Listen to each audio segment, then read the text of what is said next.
Sometimes when the lady doth protest too much, you kind of know that you're really over the target for what's going on. With the case of Comicsgate, it's very obvious that these guys have been juicing their campaigns, making them look more successful than they actually were. And they got exposed pretty hard last week with the changes to IndieGoGo that they had a lot less backers than they ever thought they could. Now, they used IndieGoGo for a long time because their terms of service allowed them to open up campaign after campaign after campaign without anybody bothering them, without them saying no to their campaigns. Kickstarter would never allow that in this case. And that's something that, again, it's all built on fabrications and lies with these people. Their entire structure from the way up, from the campaigns themselves that never get delivered, to the fact that these backers weren't even real to begin with, and to the fact that they're using this site because they want to cover it all up, shows exactly the true colors of these people. Now, this is getting even crazier as they're just going nuts trying to do damage control today. But it turns out that they're all abandoning IndieGoGo now, too, making their own websites in the midst of this complaint here. And again, like I said, the lady doth protest too much. I really think they're trying to just push into something even shadier to try to hide the numbers again, as their numbers have been very, very bad lately. Everything's failing pretty terribly, and they know it. And they know that the jig's up with IndieGoGo. They can't get this going anymore. We'll talk about all of this as we get into the news. Please hit the like and subscribe button. I'm going to explain why Ethan Van Sciver's talking about this here. His news website, you put it in quotes, is dishonest as he is, and therefore I congratulate geeks and gamers for teaming up with That Park Place to create pop culture news that's more in line with the truth for alphas to consume. Okay, this is pretty funny. And so it goes to show, we have a Fandom Pulse here, guys. And if you really want to trigger Comicsgate and Ethan Van Sciver, this is your place for pop culture news. We've built this from scratch. Now, the reason he mentions That Park Place and the like is I've got John Trent, who is just the most honest journalist I've ever met in my entire life. He will go way out of his way to make sure everything's honest. Every YouTuber who has a big following, including Ethan Van Sciver, used John Trent articles. And actually, Ethan Van Sciver's used Fandom Pulse and John Trent for the last 2 years. He's just mad right now because of my IndieGoGo video. And so he even uses our articles regularly because we're the only people who tell the truth about what's going on in the media. And that's from video games to movies to TV to comics and more. And so we cover this every day. We do this full time. John Trent, like I said, used to be at That Park Place.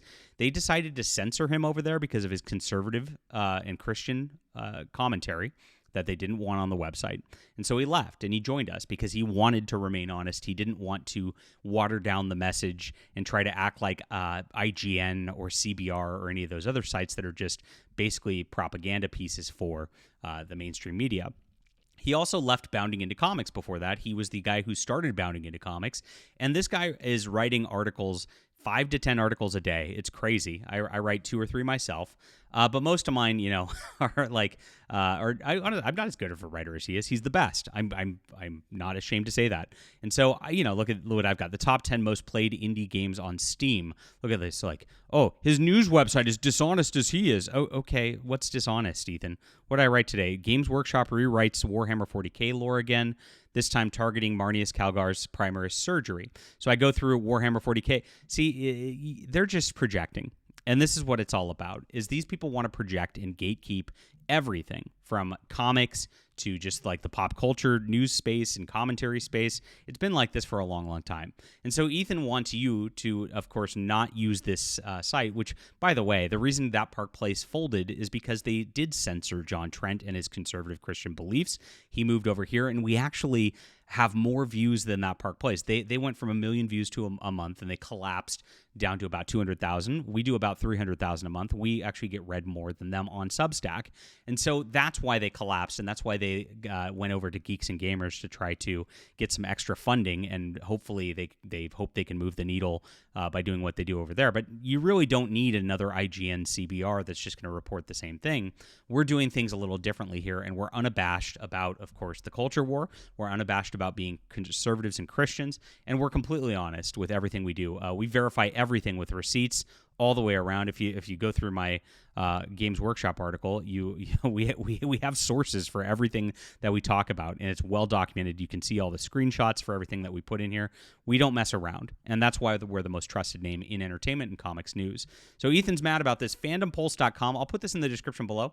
You can just sign up. What's great about this is I do a daily briefing every day about all of the articles that we put out every day. Goes straight to your email box. Makes it really easy for you, and it's free to sign up. If you do want to support us, we have a $5 a month option, of course, that gets some of our paid articles.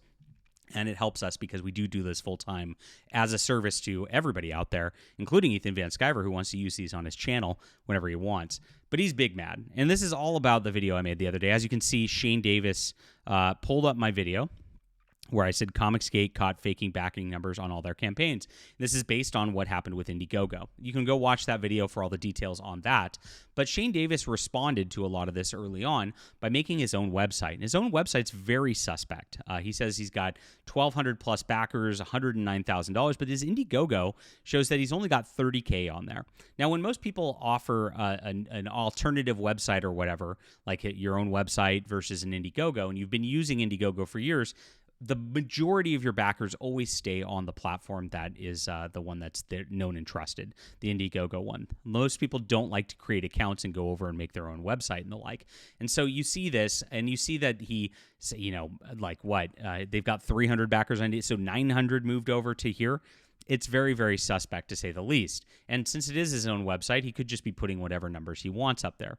Given that IndieGoGo used to show that he had closer to 400 backers, and he's down 20% from what was actually the number of backers on there, it looks like, again, there's issues here with how many people are backing these campaigns, what the dollar amounts are per backer. There's no way this is all accurate. And they know this, and this is why they're protesting about it. And it goes further. And actually what they're doing with this is they're showing that they're vulnerable here. They're showing that they're angry about this. They're showing that nobody's allowed to question this. Otherwise, you must torch and destroy them, right? These guys all have me blocked and then talk smack about me behind blocks. They're the biggest cowards on the internet. Look at this. They ran a mass block campaign to try to get people not to, of course, pay attention to my news, pay attention to what we're doing here. It's not working. I mean, you see how we're growing here. We're almost at 10,000 subscribers, and they're very, very sad that that's working, because this is all a grift by these people. They don't actually really pay attention to comics. They don't actually have much of a comic reading audience, and they don't care about it whatsoever. They're just trying to grab money real quick, right? JDA doesn't understand why more of my backers back me on my site rather than IndieGoGo. Would you guys please explain to him down below in the comments? Look at this. It's like... So he's got his 39 sock puppet accounts. Look at this. This is not a verified. Robert Romano's a real person, and so he says that Adam Friended is not backing. Of course, he's a guy who's just another grifter out for himself. Another sock account. Why bother? JDA doesn't care about comics. Ask him about the Holocaust. Yeah, those numbers were fake too, Stu. Shocker. And so, again, these are people who are not actually backing books whatsoever, and most of them aren't even real people. You can tell by the number of just non-verified accounts on X on here. So Ethan Van Sciver got really mad about this. Look at this. JDA is a gamma male that traffics in provable lies. Gosh, he's mad. He knows it's impossible to fake backer numbers. Oh, is it, sir? Oh, is it?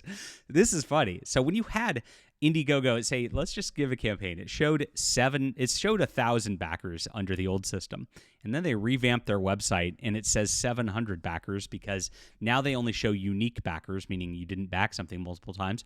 Yeah, that means you only had 700 backers. That means 300 of those were not real, and it looked a lot more than it actually was. Now, some of those might have been you backing your own campaign to make it look more successful than it actually was as well.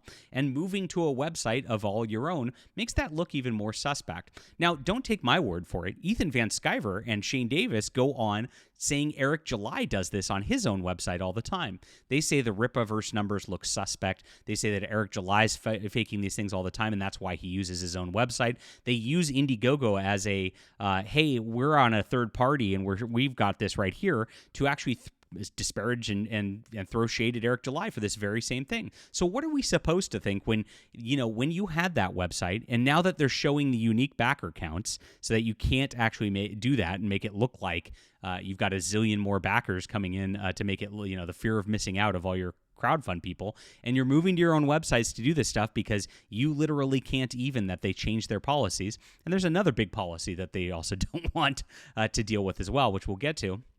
What are we supposed to think at this point, Ethan? It's very, very suspect. And they're moving to their own sites now. This happened last week. Mandy Summers posted about this because it was shown that the Pitt campaign had less than 700 backers. Crazy.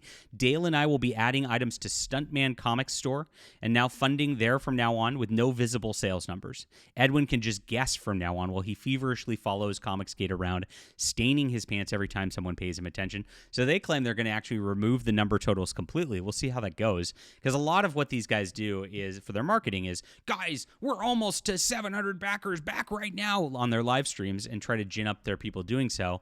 And, like I said, I think while they're doing that, they show the backer count going up because they back it themselves a little bit. That's my theory. And then that gets some of their simps coming in for the fear of missing out. That's what they do. That's their whole marketing tactic. So good luck with that. But Ethan's going to show his own on his own website. And here it is. Yancey Lin, who built the Shane Davis website, is now building a site for Ethan Van Sciver. We will be discussing the functionalities, but it's likely going to be very similar to ours in that aspect. Oh, great. So now they're going to have their numbers, which who knows what they're going to. Ethan might just put that he has 10,000 backers just to make him look more successful. That's very, very funny.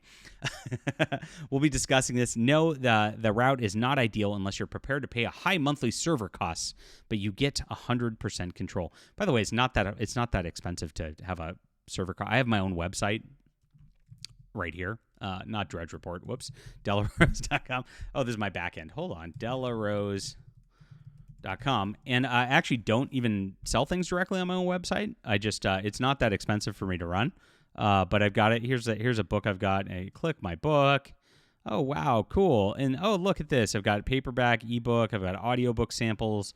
Here's where you can buy it all. And it just goes to the websites. And then my web store, which I've got my back end too, this is run by another guy who actually has all of my books. There they are. All my comics, all my books, even ebooks, because these guys also don't do digital books.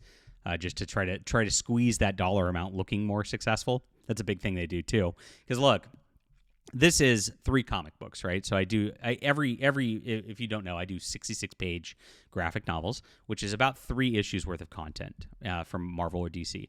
Marvel or DC used to have their standard price point at $3.99. So I always had my digital at $12, which is $3.99 times 3. So that you would pay the exact same amount that you're paying for a Marvel comic if you bought it on the stands or whatnot. That way, there's no printing cost to this. That way I make the same amount that Marvel does. I think that's fair as a pricing.